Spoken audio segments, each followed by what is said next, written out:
Olá, tudo bem? Começa agora mais um programa Destaques. O Senado Federal está discutindo a proposta que estabelece o reajuste anual dos serviços privados prestados ao SUS. Os parlamentares também podem votar o projeto que cria a Política Nacional de Atenção Psicossocial nas comunidades escolares. O projeto que cria a Política Nacional de Atenção Psicossocial nas comunidades escolares tem o objetivo de promover a saúde mental de todos que integram a comunidade escolar, alunos, professores e profissionais que atuam nas escolas. A proposta também estimula a divulgação de informações científicas sobre os cuidados psicológicos. O texto foi aprovado em 2022, mas como foi modificado na Câmara dos Deputados, precisa ser debatido pelos senadores novamente. Uma avaliação psicossocial, ela é integrada, diversos ministérios participam num conselho com esse objetivo, que vai buscar o atendimento a toda pessoa que precisa efetivamente desta assistência. Você não vai ser avaliado só por uma ou outra coisa.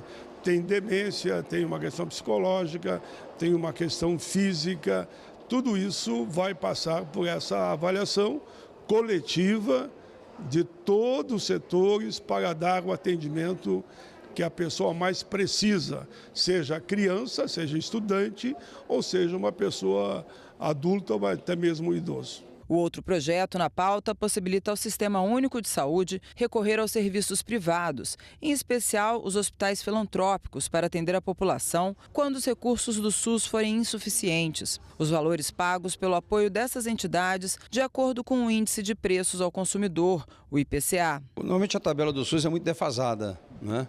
Então, para você cobrir os custos das entidades, principalmente das Santas Casas e hospitais privados que são conveniados, o valor é muito baixo. Então, você tem que rever para dar um equilíbrio econômico financeiro para as instituições. Então, acho que é necessário realmente essa revisão periodicamente. A tributação brasileira é um dos temas mais espinhosos e polêmicos. Há, inclusive, nesse momento, uma reforma tributária em discussão no Congresso Nacional. Mas dentro dessa realidade, do que nós temos hoje, como otimizar essa carga? Fazer um planejamento de tributos é realmente necessário para as empresas? O Davi Vasconcelos, que é contador, é o nosso convidado aqui, pode nos ajudar nessa resposta. Davi, muito obrigado pela presença, pela visita mais uma vez aqui no Destaques.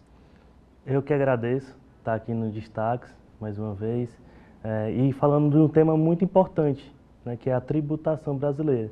Como você mesmo falou, é um tema bem complexo, né, gera várias dúvidas. E a gente tem vários tipos de regime tributário. Na empresa a gente tem MEI, Simples Nacional, lucro presumido e lucro real. E isso confunde muito a cabeça do empresário. E agora em janeiro que tem que tomar uma decisão. Continua no Simples, vai para um regime tributário mais específico, como lucro real, lucro presumido.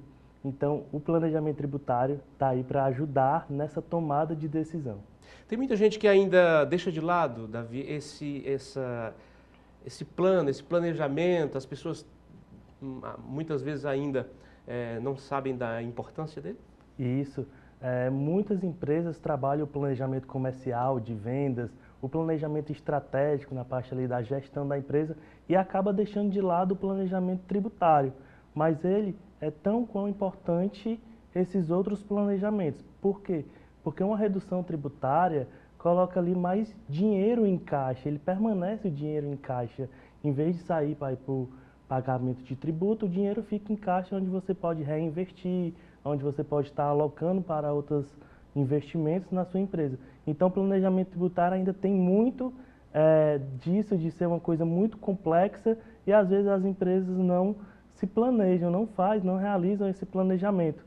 Mas é um ponto falho aí que empresas que fazem esse planejamento estão um passo à frente do seu concorrente, porque consegue ter vantagens naquele determinado produto ou no seu segmento em geral do que os seus concorrentes. O tributo é obrigatório. Muitas vezes as pessoas, o empresário, quem está responsável pelo setor, acredita que, sendo obrigatório, não há por que ligar para isso, já que a gente vai ter que pagar. E você falou algo importante, dinheiro em caixa. É possível sim otimizar tudo isso para melhorar aí as finanças. Com certeza. E você consegue otimizar. Muita gente também pensa, não vou fazer meu planejamento tributário porque é só para as empresas grandes. empresas que estão faturando milhões, mas isso é um mito, né? Empresas, quem é MEI, pode estar ali realizando o seu planejamento tributário, visando o seu faturamento.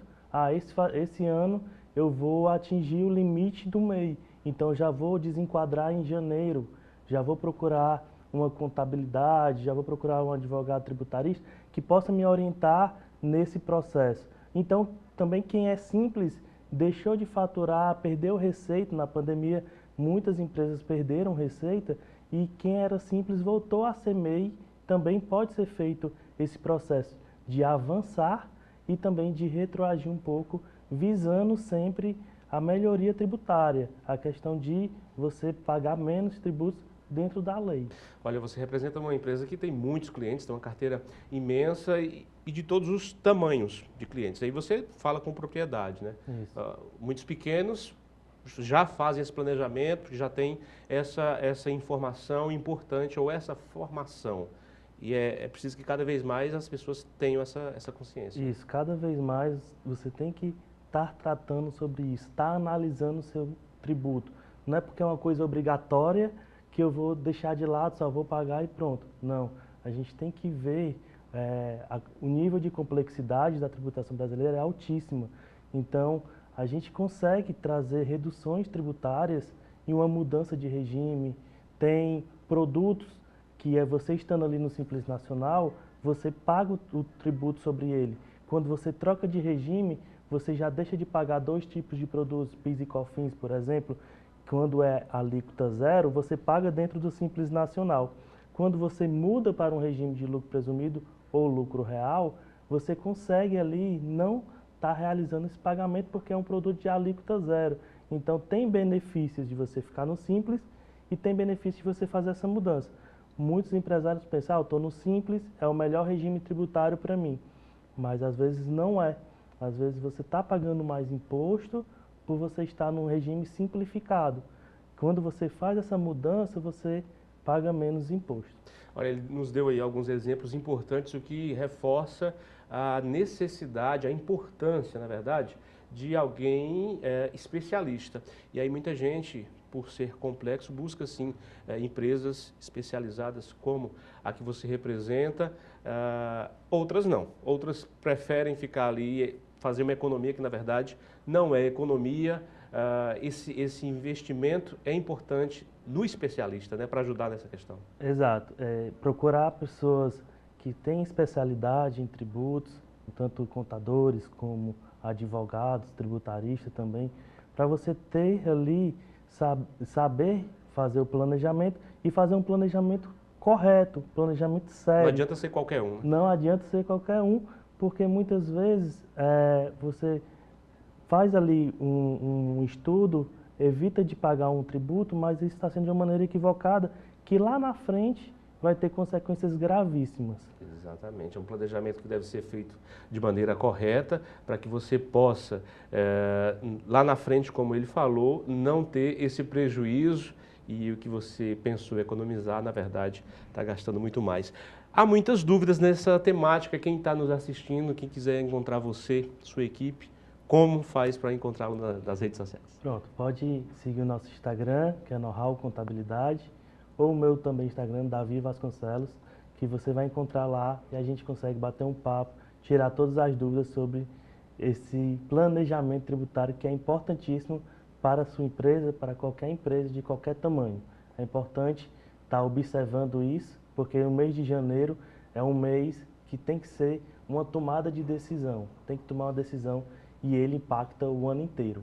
Então, é preciso tomar essa decisão logo, com urgência. O quanto antes. Davi, muito obrigado pela visita, pelas dicas. O ano já está começando, o próximo, e certamente a gente vai precisar de você para tirar dúvidas nessa questão que é bem importante. Muito obrigado. Eu que agradeço por conte sempre comigo. A gente faz um rápido intervalo e daqui a pouquinho a gente volta com mais destaques.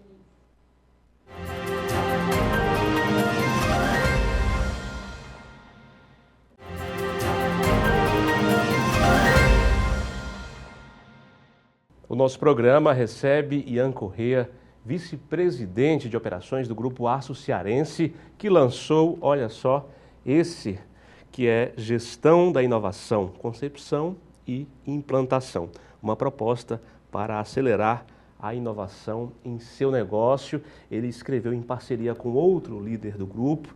A gente vai falar sobre essa parceria daqui a pouquinho, mas deixa eu iniciar agradecendo o presente, já ganhei o meu, e agradecendo a visita. Ian.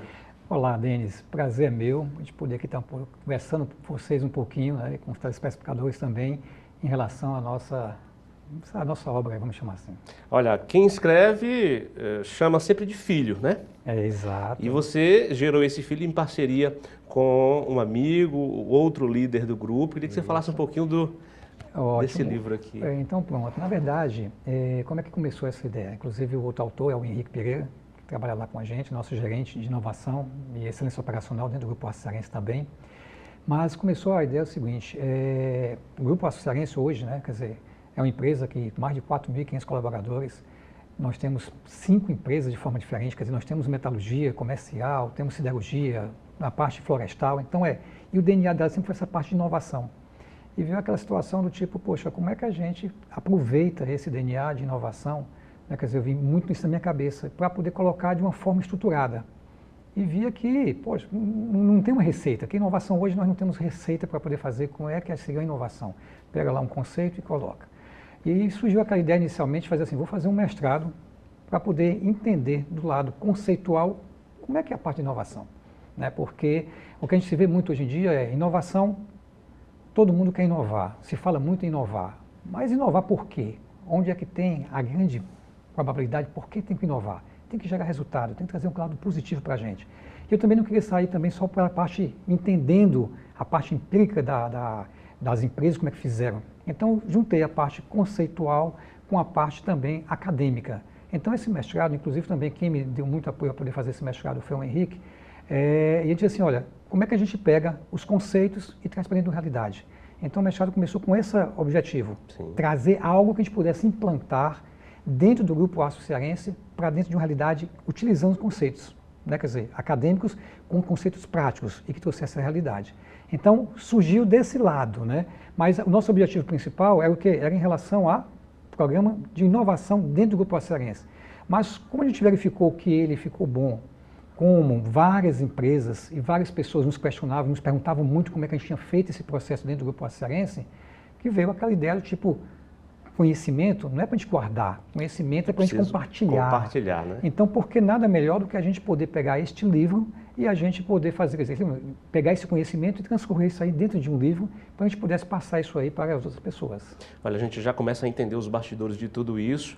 A gente que acompanha vocês, né, as palestras são concorridíssimas. Quando há um evento onde vocês estão presentes e Henrique está aqui nos bastidores também nos visitando, a gente sabe do sucesso e aí a gente percebe. Você foi estudar, foi buscar para entender, para desenvolver e agora está compartilhando aqui. Foi um desafio, embora você estivesse vivenciando essa inovação, vocês respiram inovação, tem isso no DNA, mas colocar isso no material, de maneira compreensível, que todo mundo, independente do tamanho da empresa ou do líder, possa entender. Foi desafiador? Foi desafiador. Foi desafiador, Denis, como até eu falei, que isso é uma coisa que eu tenho muito também comigo, que é o seguinte, é ser prático, objetivo. Então, uma das coisas que eu olhava é o seguinte, a inovação não existe uma receita de bolo. Então, quer dizer, como é que a gente poderia transcrever esta prática da gente conseguir, né, quer dizer, um roteiro que alguém pudesse pegar e dizer assim, deixa eu verificar como é que posso fazer isso aqui. E ser para qualquer empresa, empresas de grandes, né, de grande porte ou empresa pequena. Então esse foi o grande ponto, qual? Colocar conceitos que sejam fáceis de aprender e também como se fosse um roteiro. Então este livro ele foi trabalhado dessa forma, do lado que fosse o quê? Mais, vamos dizer assim, praticidade. Inclusive eu fico muito feliz porque o conteúdo e a praticidade desse livro hoje está em prática, por exemplo, no próprio Grupo Aço Cearense. O nosso programa de gestão de inovação, ele é muito baseado neste livro. Então nós passamos desde uma coisa que a gente chama de intraempreendedorismo, que é a inovação dentro da própria empresa, como também para a parte de Open Innovation, que é aquela inovação que você também vai acessar ecossistemas fora. Mas quando a gente fala esses nomes, né, quer dizer, vem aquela situação do tipo sopinha de letras, é uma coisa que eu não conheço, eu quero inovar, que é bonito. Nós nos preocupamos muito em fazer o quê? Que a gente pudesse ser a parte básica. Eu tenho uma empresa pequena, mas eu quero já saber o conceito, começar pequeno e faseado. Então, este é o nosso ponto principal. Nós temos, por exemplo, um framework dentro desse livro, quer dizer, que justamente mostra um modelo de como é que você tem que fazer. Por exemplo, a gente separa a parte da inovação, e é um ponto que eu estou aqui falando algumas vezes, que já até comentei aqui nesse momento, que é, não existe uma forma única de fazer inovação. Sim. Ela tem que ser adequada à sua empresa. Então, a gente vai começando alguns nomes, como alguns pontos, como, por exemplo, a inovação, ela tem que estar muito interligada com a parte da estratégia da empresa. Como é que a gente vai fazer? Inovar por inovar não tem necessidade. Nós temos que inovar porque a empresa precisa. Então, tem que estar linkada com a estratégia da empresa. Está linkada com a proposta da empresa, com a estratégia? Está. Mas não pode estar somente na estratégia. Temos que saber o seguinte, a cultura da empresa abraça a inovação? Porque se não abraçar, não adianta eu dizer que a estratégia da empresa é eu ter resultados com inovação. Se a cultura não tiver, vai ser boicotada. Nós não vamos conseguir fazer nada. E, além da cultura, tem o seguinte, tá bom, então eu fiz a cultura, as pessoas têm, mas de forma desordenada? Não, tem que ser alguma coisa mais ordenada. Então é para isso que existe o programa de gestão de inovação. Para quê? Para que a gente possa ordenar a forma que a empresa trabalha para poder justamente canalizar todos esses esforços inovativos dentro de metodologias que possam fazer o quê? Trazer inovação. Porque a inovação, se ela não trouxer resultados, é uma ideia. Então, quer dizer, como é que a gente vai fazer isso daí? E como é que a gente pode pegar todo esse ambiente para uma empresa grande, pequena, média?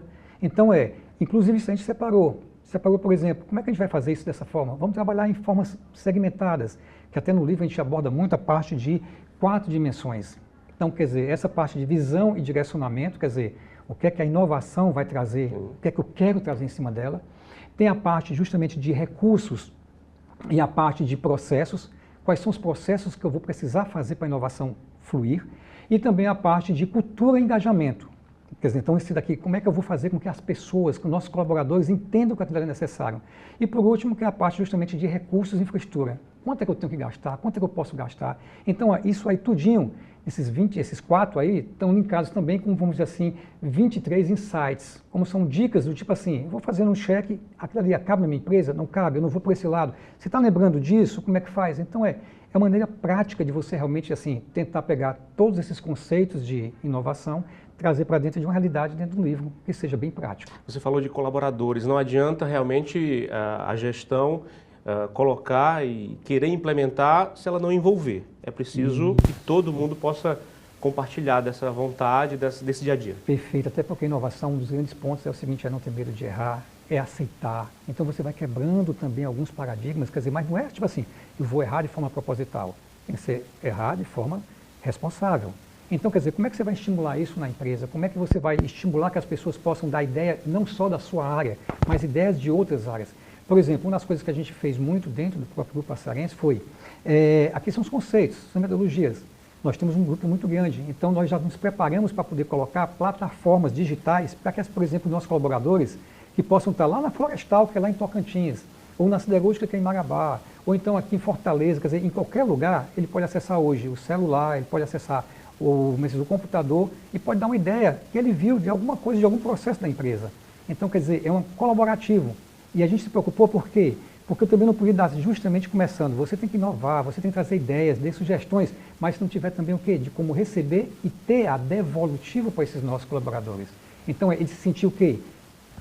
Participativo, cocriação, ter uma corresponsabilidade e saber o seguinte, aquela ideia que ele deu traz um resultado para a gente. E a gente fica muito feliz porque nós temos hoje uma plataforma que a gente chama Plataforma Inovar, que hoje, como eu falei, pode ser acessada pelo mobile, pode ser acessada pelo celular, pode ser acessada no computador, pode também ser escrito.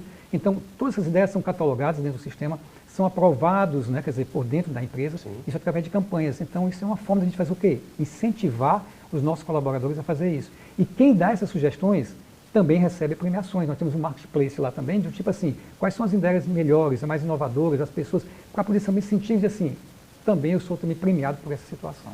É o envolvimento necessário, você falou exatamente das várias formas de contribuir. Até o papel, o velho papel. Isso. Olha, para você ver coisas simples, né? A gente tem coisas que a gente viu lá. Porque quando a gente pensa em inovação, a gente vê muito, né, em termos de conceitos, naquela parte de inovação incremental, disruptiva, a gente só pensa que inovação é tudo disruptivo. Tem que ser coisas novas, produtos novos, como se diz, processos novos, tecnologia. Não, inovação está no nosso dia a dia. Um dos grandes pontos que a gente tem que verificar é como é que a gente desmistifica o que é inovação. Então, por exemplo, muitas vezes, eu vou dar um exemplo de uma situação que nós tivemos lá, simples, mas isso aí também trouxe alguns resultados, não só financeiros, mas também como ergonométricos. Por exemplo, nós tínhamos lá várias salas que tem várias lixeiras no pé das mesas. E alguém deu uma sugestão dizendo o seguinte: por que eu preciso colocar toda essa lixeira no pé da mesa? Você imagina a pessoa que vai catar esse lixo, limpar todo dia, ela vai lá pegar um cesto de cada vez para poder pegar, às vezes tem papel, às vezes um só, 2, 3. Por que a gente não pode colocar um cesto só em cada área e que isso daqui possa trazer um resultado? Então, quer dizer, isso daí a gente começou a fazer testar, e aí também a gente tem que olhar se a ideia é boa para poder testar, então onde entra aquela parte também do agile, né? Quer dizer, testar, olhar se deu certo para a gente poder escalonar. Se não der, volta, não tem importância. Isso aí também é um grande ponto de uma cultura de inovação. Não ter medo de errar e, se tiver errado, volta, aprende e faz outras coisas. Então isso foi um resultado muito bom, que as próprias pessoas que da limpeza, por exemplo, assim, foi excelente, porque me deu mais tempo, mais produtividade, e quando a gente verificou, ninguém da sala reclamou disso, porque diminuiu, até incentivou o quê? Ao não uso do papel. E é uma coisa também que a gente começa, então, quer dizer, você vai ampliando toda uma abordagem disso.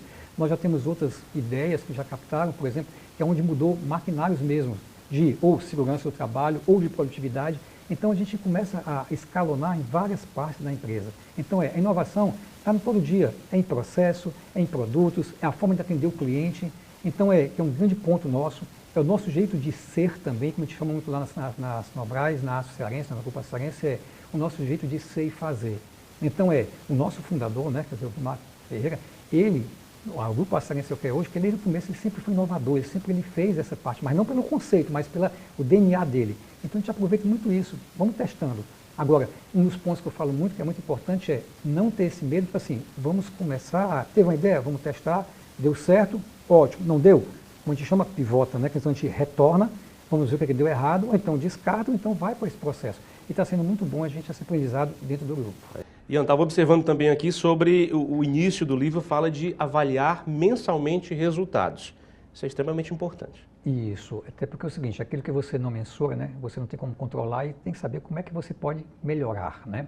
Um dos pontos que a gente coloca aqui, justamente nesse passo a passo, é que inicialmente você tem que fazer um diagnóstico, do tipo assim, como é que a empresa, né, ela se situa em relação à parte da inovação? Qual é a maturidade de inovação dentro da empresa? Para o quê? Para você saber em quais os setores, quais as áreas elas estão mais propensas à inovação e não é. Primeiro, para você dar foco. E segundo, é que você tem que mensurar, tipo assim, aquele esforço que você fez. Pode ter sido de treinamentos, pode ter sido de aplicação de metodologia, ele deu resultado ou não. Então a gente faz isso normalmente, a gente faz um tipo, você faz o diagnóstico de como é que você está e você definir alguns indicadores para você ver, tipo, quantas ideias foram geradas, quantas equipes, né, foram treinadas, como é que está em relação à parte de inovação, em relação a resultados também. Então, quer dizer, a gente tem que fazer isso. E aquele ponto principal que eu sempre bato, inovar por inovar não vai te trazer resultado. Então, quer dizer, inovar tem que trazer resultado para a empresa, tem que trazer resultado para as pessoas que estão fazendo isso. Porque a partir desse momento ela se sente o quê? Co-responsável e co-criação. E como é que a gente vai poder saber isso daí? Porque uma inovação também, muitas vezes, você não tem assim, na veia, né? Opa, eu fiz um processo de inovação, eu sei que o valor que eu recuperei dali é um valor A, B ou C. Às vezes leva tempo. Então, quer dizer, você também tem que ficar acompanhando. E para isso também a gente ensina como é que a gente vai fazer isso daí. Como é que a gente vai acompanhar esse processo de mensurar? Como é que a gente vai acompanhar esse processo de gente, aqui está fraco. Como é que a gente pode pegar as pessoas para poder entender aquilo dali? Então, é muito importante. Agora, eu te digo que uma das coisas mais importantes é que isso daqui entre na cabeça de quem está também, não só comandando, mas também quem está usando. E saiba para onde é que quer chegar. É por isso que é muito importante essa parte do framework, como a gente chama. Porque nessa parte do framework, por exemplo, a gente diz o seguinte, qual é o grande objetivo da empresa lá para frente? Então, a gente diz assim, qual é o esforço que eu tenho que chegar, aonde eu quero chegar. Então eu volto para a minha posição atual hoje e digo, para poder chegar onde eu quero, penso daqui 1 ano, 2, 5 anos, onde é que eu quero chegar, então eu digo assim, quais são os processos que eu tenho que fazer daqui para lá? Então isso vai fazer o quê? Através de uma mensuração. Olha, se as palestras já são um sucesso, com você, com a sua equipe, certamente o livro todo mundo vai querer ler e mergulhar realmente nesses conhecimentos, nesse passo a passo. Como é que a gente encontra esse livro? E tem um ponto importante. Tem um bastidor aí, realmente, isso, muito legal. Que legal, mas um ponto importante que eu tenho que dizer é o seguinte. Quando a gente foi fazer essa parte do livro, eu e o Henrique, a gente pensou o seguinte, mas a gente vai fazer um livro? Porque foi como eu falei inicialmente, daquela situação, muitas pessoas perguntaram como é que a gente chegou, teve toda essa parte da dissertação do mestrado, teve no dia a dia da cearense também, que a gente está implementando todo um programa de inovação lá. E a gente disse, como eu falei, conhecimento, ele tem que existir para poder ser disseminado, não pode ficar sempre da gente. Então, vamos fazer isso aí, mas a gente não tem essa vontade de querer ganhar financeiramente em cima de um livro. Então, o primeiro ponto é, vamos fazer um livro, mas toda a renda deste livro, ela vai ser dedicada a uma instituição, nada para a gente. Então, quer dizer, toda a renda desse livro hoje está sendo direcionado ao Instituto Afro-Cearense, principalmente para o projeto Favela 3D. Favela 3D é que justamente hoje tem a ONG aqui no Ceará, que é a parte do Pensando Bem, e também nacional, que é Gerando Falcões, com o Edu Lira. Então, todos os recursos que vierem advindo da venda desse livro vai ser feito, sendo doado automaticamente para esse projeto do Favela 3D. Né? Esse é o primeiro ponto. E onde também a gente pode adquirir? Podemos adquirir, primeiro ponto, nos marketplaces, por exemplo, a Amazon já está vendendo esse livro. Então, quer dizer, você pode acessar a Amazon lá, ou com o texto do livro, né, com o título do livro, ou então com o próprio nosso nome de autor, você consegue ver isso daí. E também a gente pode internamente aqui, por exemplo, acessando através de uma conexão com a gente, com o próprio grupo cearense, você pode dizer, tenho interesse de acessar o livro, porque o Instituto vai lá e verifica como é que a gente pode acessar e entregar esse livro à pessoa. Mas o ponto principal é trazer também um lado social, uma causa nobre que eu particularmente admiro bastante, e o Henrique também, em relação a essa parte do Favela 3D. Então, não há dificuldade de encontrar e você vai estar mergulhando em conhecimento e ajudando, claro, a quem precisa. Ian Corrêa, leve nosso abraço ao Henrique, em nome do Grupo Otimista. Parabéns pelo trabalho e volte sempre aqui ao nosso estúdio. Te agradeço bastante, Denis. Toda vez que a gente vem para cá é uma grande surpresa. E eu te digo o seguinte, eu fico muito satisfeito de estar aqui porque o Grupo Otimista, para mim, é um grande exemplo de inovação. Então, vocês quebram um paradigma aqui na nossa região e vou dizer também em termos do Brasil. Então, eu fico muito feliz, quer dizer, nós participamos junto com vocês também do Prêmio Otimista de Inovação. Então, a gente vê que a gente tem que fazer isso. Então, eu digo muito, nós temos que estimular este lado justamente de trazer ganhos em processos inovativos. Muito obrigado por estar com você aqui também. A Cobap, especialista na produção de caixas de papelão ondulado para embalagens personalizadas, está completando 40 anos. A gente está recebendo a Natália Albuquerque, que é gerente de gente e gestão, que representa toda a equipe, para falar um pouquinho desse aniversário, dessa história, que muita gente não conhece. Mas a gente tem que ter orgulho do que vocês fazem, do que vocês representam o Ceará, não é isso? Seja bem-vinda. Obrigada, Denis. É um prazer estar aqui com vocês para falar da Cobap. A Cobap é uma indústria, né, no segmento de papelão. Então, nós produzimos embalagens de papel ondulado.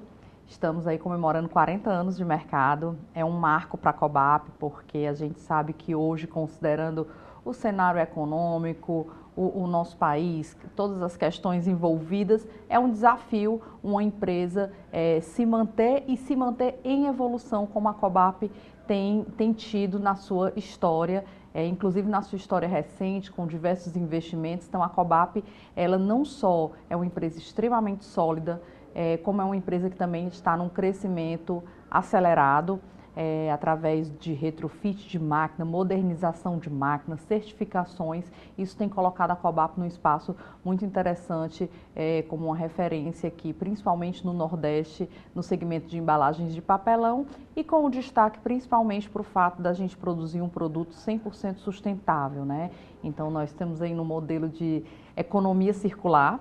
Isso garante um impacto social, ambiental muito positivo. A gente fala de coleta de resíduos e isso, sem dúvida, tem um impacto sustentável para o meio ambiente, mas a gente também fala das pessoas que estão envolvidas nesse ciclo. Então, a gente também tem um impacto social junto a todas as famílias que são as coletoras desses resíduos, né? Então, a Cobap, hoje Grupo Cobap, justamente por ser Cobap e Pacel, nós temos a Cobap como a indústria que fabrica a caixa de papelão, mas nós temos também a Pacel, que é uma empresa do Grupo Cobap, que é a empresa que justamente prepara e recolhe esses resíduos para prepará-los para a gente poder produzir o nosso próprio papel, né? Então, importante. Olha, muitos temas que a gente vai debater, mas a gente sabe que vocês começaram aqui em Fortaleza, hoje estão, né, sediados ali em Maracanã, mas durante essa transição, esse crescimento, na verdade, certamente muita gente conheceu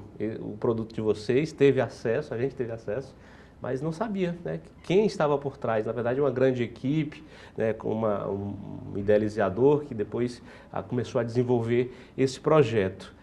40 anos, certamente, de muitos desafios. Você falou alguns aí, mas de investimentos para tentar se manter no mercado extremamente difícil, competitivo. E você falou de algo extremamente necessário hoje em dia, esse investimento nas pessoas e esse pensamento no meio ambiente, né? A Cobap tem isso como premissa, né? A natureza do nosso negócio, ela é totalmente sustentável.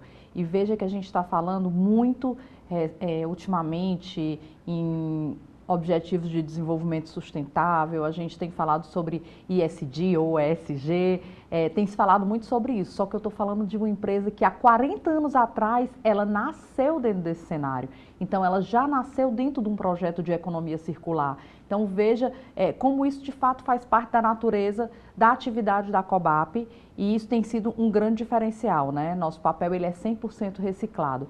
E a Cobap, sem dúvida, enfrentou desafios, mas ela vem cada vez mais com muito foco, muita determinação, gerando os resultados que ela espera e, inclusive, com projetos audaciosos aí de crescimento.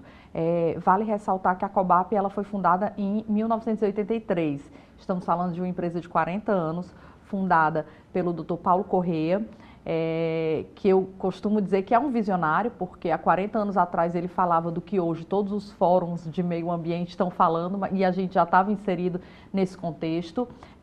A Cobap, ela começou no bairro Jacarecanga, na verdade, depois ela foi com um galpão muito pequeno, assim, e de repente ela foi para o Maracanaú, ela cresceu, ela se tornou realmente essa empresa que tem um espaço muito interessante nas empresas daqui, nas indústrias daqui do Nordeste, atendendo diversos setores, diversos segmentos, né? Então a gente está aí no segmento de calçado, de indústria de limpeza, de alimentos, de vestuário. Então a Cobap de fato acompanha um espaço especial dentro da economia do estado do Ceará. Presente em tantas áreas, a curiosidade qual é a produção mensal de vocês? Qual é o tamanho? A gente está falando aí de uma produção anual de 24 mil toneladas de embalagens, né? E isso tem aí uma expectativa, inclusive, de ampliação desse volume à medida que a gente vai adquirindo novos equipamentos, que a gente vai modernizando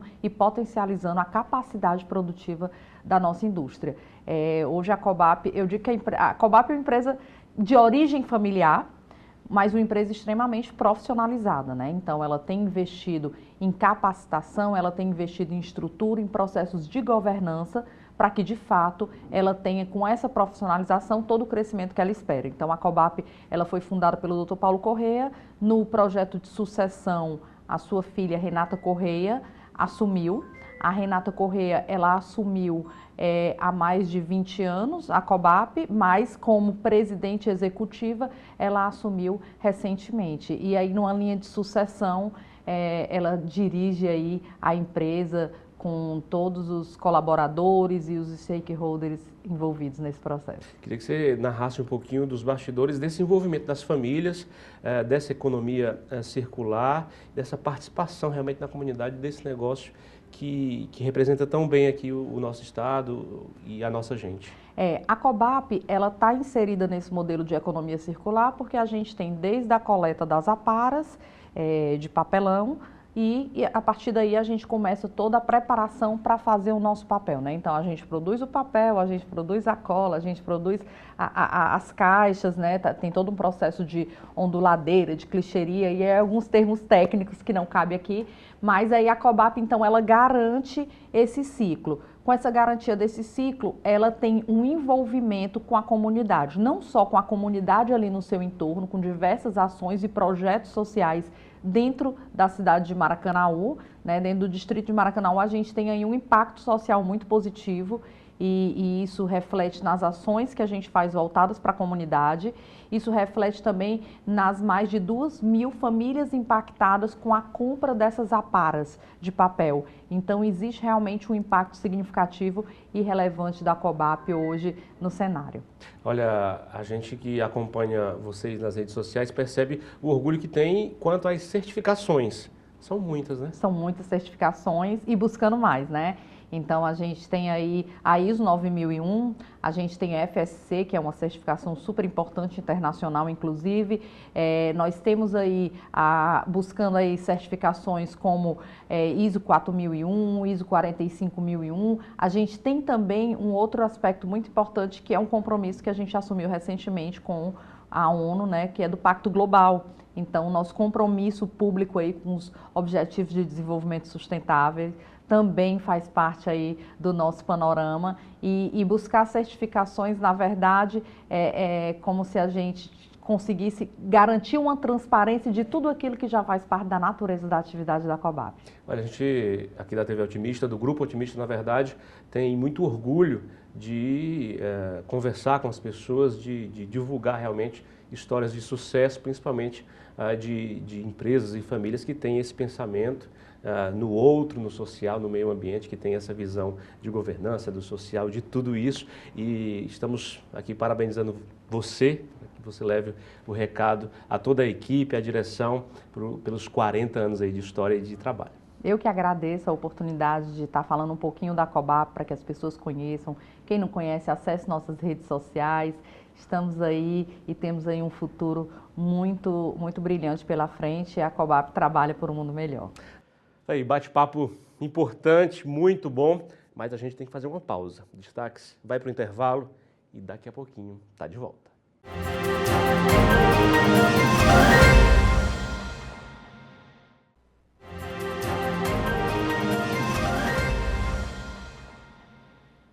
Estamos de volta. Olha, no próximo dia 13 será divulgado o resultado final do Prêmio Carolina Maria de Jesus. Esse é um reconhecimento à literatura produzida por mulheres. E nessa sadia e rica disputa, temos representantes. E uma delas visitou o estúdio aqui da TV Otimista. A cearense Vera Marques é finalista com a obra Petrô, uma mulher que rompeu o tempo. Vera, muito obrigado pela visita. Eu que agradeço, muito feliz de estar aqui com vocês. Como é estar representando a gente nesse importante espaço de reconhecimento à literatura, ao talento de mulheres, hein? Primeiro dizer que não sou só eu que estou representando, tem outras escritoras cearenses, que depois vocês podem entrar em contato com elas, procurar na lista. Lá na primeira página tem a Cláudia Mello também, que eu quero aqui homenagear, que está também representando o Ceará. E tem outras escritoras também representando. Espero que todas estejam na lista lá no final, né, do dia 13. Bom, é uma honra, né? Porque eu comecei a escrever, eu escrevo desde menina, né? Sim. Mas publiquei meu primeiro livro em 2021, já participando da Bienal. Isso é um feito, né? Porque não é todo escritor que consegue. E o livro Petrô eu escrevi, assim, sem nenhuma pretensão, porque o livro foi feito para homenagear a minha rainha, né, que é a nossa mãe, a nossa rainha, e eu eu acho que todo mundo tem que escrever sobre seus pais, porque eu não conheço nenhuma história sobre meus bisavós, meus tataravós, porque não tem nada escrito. Então a minha ideia mesmo era homenagear e deixar a história dela para a posteridade. E então o El Moraes, que é um grande escritor também cearense, ele me mandou o link do concurso. Escreva o seu livro no concurso. Eu disse, não, é só para a gente homenagear a minha mãe. Você relutou um pouquinho ali? Porque eu acho que tem tanto escritor tão importante no Brasil, mas eu escrevi. E a surpresa foi essa, sair o Petrô, né, na lista dos classificados para a final. Então, daqui a pouco eu vou falar um pouquinho do que tem nessa homenagem à sua mãe e também outra obra. Mas eu queria saber quais são realmente esses desafios. Esse prêmio é só para mulheres, dá um espaço muito bacana, uma visibilidade muito grande. Mas vocês lutam diariamente por esse espaço. Como eu falei, é uma luta, né? Em todos os espaços a gente luta. Como eu sou professora, né? Eu me afastei em 2022, mas eu me considero e nunca vou deixar de ser professora. Nós lutamos sempre por melhores condições de vida, né? Nós mulheres que saímos da escola, saímos da sala de aula, chegamos em casa, vamos trabalhar. Então, inclusive, foi o tema da redação do Enem, muito pertinente, né? Do reconhecimento da mulher que luta na sociedade por melhorias para todos, não só para a gente, mulher, mas para todo mundo. Né? Veja aí a Maria da Penha com essa lei para proteger nós mulheres, né? Do machismo, do feminicídio.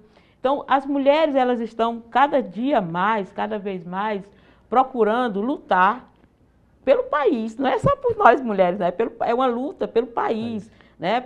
As mulheres na política, que vivem na briga nas assembleias legislativas de todo o país, né? No Congresso Nacional, lutando pelo respeito a nós mulheres, né? Pelo respeito à nossa luta.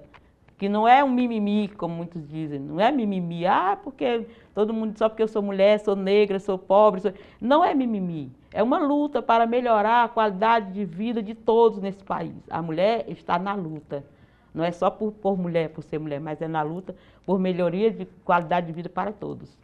E a literatura certamente é um grande espaço, é uma arma poderosa exatamente em busca desse espaço. Por isso que é tão importante o reconhecimento e o empoderamento dessas mulheres para mostrarem seu talento. Sim, né? Sim. A minha mãe, a Petrô, que é a personagem central do livro, ela, na luta dela, ela teve a luta dela para criar os filhos, né?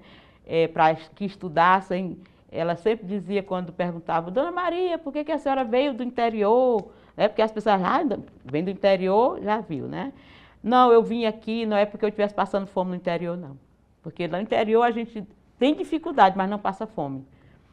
Ela dizia assim, eu vim para Fortaleza para que meus filhos estudem. Porque eu não estudei e eu quero muito que meus filhos estudem. Só que na época que ela falou isso, a luta foi grande porque não tinha tanto acesso à escola como hoje. Então, acho que foi uma frustração para ela de saber que tinha que lutar ainda para botar os filhos na escola. Não bastava vir. Não bastava vir para Fortaleza. Nós tínhamos esse sonho, ela e eu, como criança, o meu sonho era ir para a escola. Então a gente achava que chegasse, ia para a escola direto. Estava todo mundo já com os livros seus ali, com o seu material. Mas não. Para entrar na escola tinha uma série de obstáculos. Você é fora de faixa, não pode entrar. Primeira coisa, se você não estivesse dentro daquela faixa etária, não podia entrar na escola. Então ia para escolas alternativas. Né? E não eram as escolas públicas acessíveis a todos que vinham do interior. Então, a primeira luta era essa, conseguir uma vaga numa escola para os filhos. Depois, conseguir trabalho, conseguir alimentar esses filhos. Então, a luta muito grande da minha mãe na época, né? Mas ela mesmo assim enfrentou porque ela queria que a gente estudasse, porque no interior não tinha escola. Se aqui não tinha, imagina no interior, né? Então, ela sempre dizia, eu vim para Fortaleza porque eu quero que meus filhos estudem.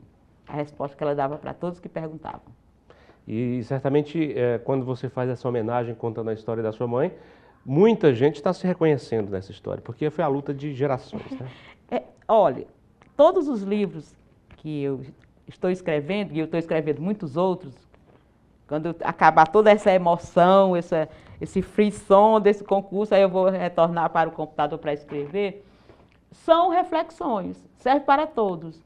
Né? Não é uma historinha bonitinha não, é história que representa todo mundo que viveu nessa época, que viveu essas dificuldades e que está vivendo ainda, né? Que se reconhece tanto no Pirambulando como no Petrô, porque são vidas que representadas ali. Não foi só eu que sofri nessa época dos anos 70 e 80 para estudar.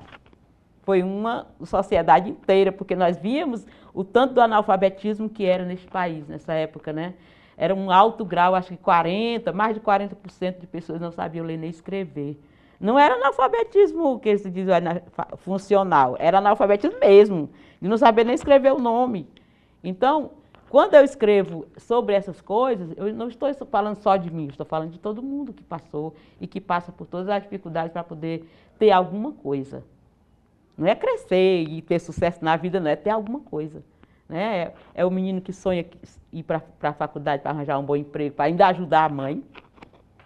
Quando a gente escuta os depoimentos, eles dizem, eu quero ajudar a minha mãe, eu quero dar uma casa para a minha mãe, eu quero que a minha mãe saia da favela, eu quero que a minha mãe tenha uma casa digna. Esses meninos e essas meninas que estão indo para a faculdade, eles estão sonhando em dar uma vida melhor para a sua família, porque eles não tiveram uma vida nem boa. Mas aí eles querem ainda dar vida boa para a mãe, para o pai, para os irmãos, né? São pessoas que vão lutar ainda por outras pessoas, não só por eles. São pessoas sonhadoras e batalhadoras de verdade. Maravilha. Admiro muito essa. Olha, você trouxe aqui ao lado essa outra obra. O Pirambulando, foi o meu filho, né? O meu Queria filho. que você falasse um pouquinho dos desafios desse filho aí. Esse filho, eu relutei muito para escrever. Será que minha história vai valer? Quem é que vai querer ler a minha história? Não, mas eu vou escrever então a Dadá. Não vou escrever a Vera Marques, eu vou criar um avatar, que eu nem sei, nessa época eu nem sabia o que era avatar, era no tempo da pandemia, eu estava em casa trancafiada, como diz, né? Sem poder sair, eu digo, não, se tem muita gente morrendo de Covid, é capaz de eu ir nessa onda. Então eu já tenho que deixar alguma coisa, né? Porque os filósofos dizem que você tem que ter filhos, plantar árvores, escrever um livro. Né? Então lá vai eu. Me sentei, aperreada mesmo, para poder fazer esse livro, e troncos e barrancos, com cheque pré-datado, vou publicar. E publiquei. E quando foi em 2022, na Bienal, eu encontrei o Wilson e o El Moraes, que são dois guerreiros também, né? São homens guerreiros, e disseram, não, vamos para a Bienal, arranjar lá um estande para nós. Os gritos foram altos e ouvidos, e nós conseguimos o Voz do Ceará, onde eu fiquei 11 dias às custas desse livro, vendendo para comprar comida, para comprar o almoço, para comprar a janta, para comprar a merenda, e estava lá. Mas a importância de se estar num espaço desse e mostrando sua obra, porque ninguém vai lá comprar o Pirambulando, ninguém vai, ei, me vende. Não, era a primeira vez, então ninguém foi lá procurar o livro. Eu que tinha que ir lá e, olha, está vendo esse livro? É meu, é minha história. E ficava conversando com as pessoas sobre o Pirambulando, né? E vendi bastante, para quem está começando, eu vendi mais de 100 livros, então, poxa, deu para comer bem direitinho lá, né? Então eu digo que o meu filho pagou, me bancou na Bienal, né? O meu primeiro filho. E a minha mãe, eu digo assim, o meu filho me bancou, me banca minhas merendas pelas feiras, que a gente faz as feiras, e a minha mãe vai me dar uma casa, que eu nunca tive uma casa para chamar de minha, né? Então, como ela não podia me dar nada quando era criança, agora, através do livro, ela vai me dar, se Deus quiser. Nós vamos vender e vamos poder comprar agora uma casa, né? Fazer uma casa para mim, que sou mãe também, né? E aí, o Pirambulando, ele vem trazendo justamente, ó, no tempo da ditadura militar, como é que se vivia, como é que uma criança vivia. Vamos refletir como é que uma criança vivia nessa época, dos mirins, na época dos mirins, que iam para a praça apanhar, ser acusado de cortar a bolsa das mulheres ricas, que iam para lá. Né? Então, eu mesmo presenciei muitas vezes um menino ser pego pela polícia para ele dar conta da bolsa que você roubou e tudo. Então, eram crianças, gente. Crianças não eram compreendidas, não eram aceitas porque andavam na rua. Como nós temos ainda crianças andando na rua. Tem que respeitar por ser criança, por ser humano. Você não pode estar julgando nem condenando as pessoas. Né? Quem pensa que hoje há uma realidade difícil, quando se mergulha nesse seu filho aí, entende que sim, a situação a já história foi da Dadá, a Dadá falando, que é uma criança, falando o que é que passava, né? Da necessidade de alimentação, de ter que trabalhar em casa de família muito cedo, né? E tem as questões da doméstica, que vem trazendo as questões da empregada doméstica, era a mãe dela que era empregada doméstica, representando aqui. Tem o pai que foi seduzido para trabalhar nas fazendas com o trabalho escravo, né? Tem a questão dos irmãos, do pessoal camelô na rua. Então vem trazendo toda a problemática, todas as questões que são mazelas sociais, né? Então, na visão de Dadá, que era uma criança, ela narrando em primeira pessoa. Por isso que esse livro ele precisa ir para as escolas, para os adolescentes conhecerem o passado. Você só pode construir o futuro se conhecer o passado. É verdade. Né? Você só pode se tornar um cidadão consciente do que pretende para o seu país se você conhecer o que foi que aconteceu no passado. Não tô aqui, esse livro ele não fala de ditadura, ele fala da vida de Dadá, né? Que sou eu. Olha, ela narra aí alguns detalhes desse filho, como ela chama assim o livro, e realmente é preciso que as pessoas possam conhecer, porque vai contar a história de tios, de avós, de você que está assistindo, você que morou aqui em Fortaleza, em toda a região Nordeste, é realmente um retrato dessa realidade. Agora, como a gente encontra esse seu filho, essa sua mãe, para a gente poder realmente mergulhar nessas histórias? A mãe vai encontrar quando sair, porque eu vou publicar, não sei qual é a editora ainda, né? Estou aceitando aí propostas. E o Pirambulando você encontra no site do Clube de Autores.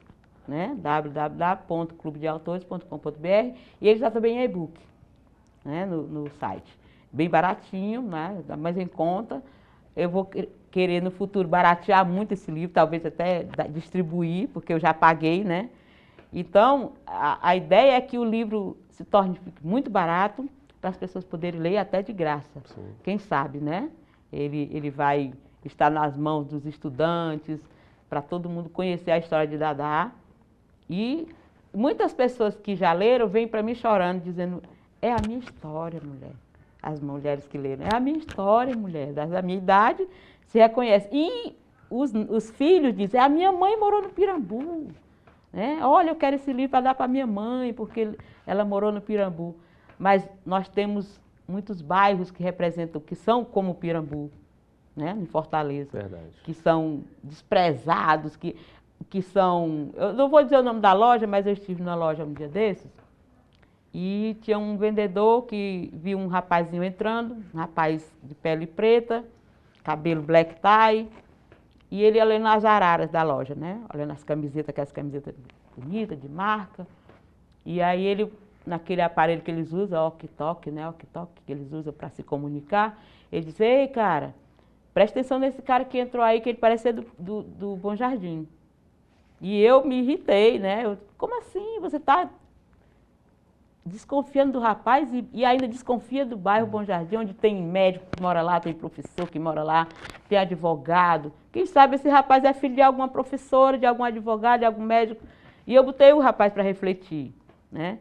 Porque não é por a cor da pessoa, nem como ela está vestida, que vai determinar o que ela faz na vida, né? Certamente. Então eu fiquei irritada e me irrito muito com essas lojas que ficam discriminando as pessoas pelo bairro que ela mora, pela cor que ela tem, pela roupa que ela está usando naquele momento. E ela sonha em ter uma roupa daquela que está na loja, então ela vai olhar primeiro para ver se vai ter condição de comprar, quando. Então tem que respeitar, eu peço que respeitem as pessoas que vão para o shopping, que vão para essas lojas mais de marca, que respeitem, porque um dia ela pode ser o que você acha que ela nunca vai ser. Verdade.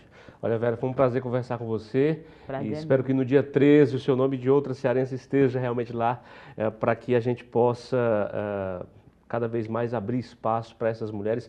Há tantas outras mulheres que estão em casa nesse momento, que têm a vontade de escrever sobre qualquer coisa e às vezes não tem essa coragem, e assistindo essa entrevista, conhecendo um pouquinho da sua história, certamente vão se encorajar. Parabéns pelo trabalho. Muito obrigada pela oportunidade. O Destaques fica por aqui. A você, muito obrigado pela companhia, pela audiência. A gente se encontra na próxima edição.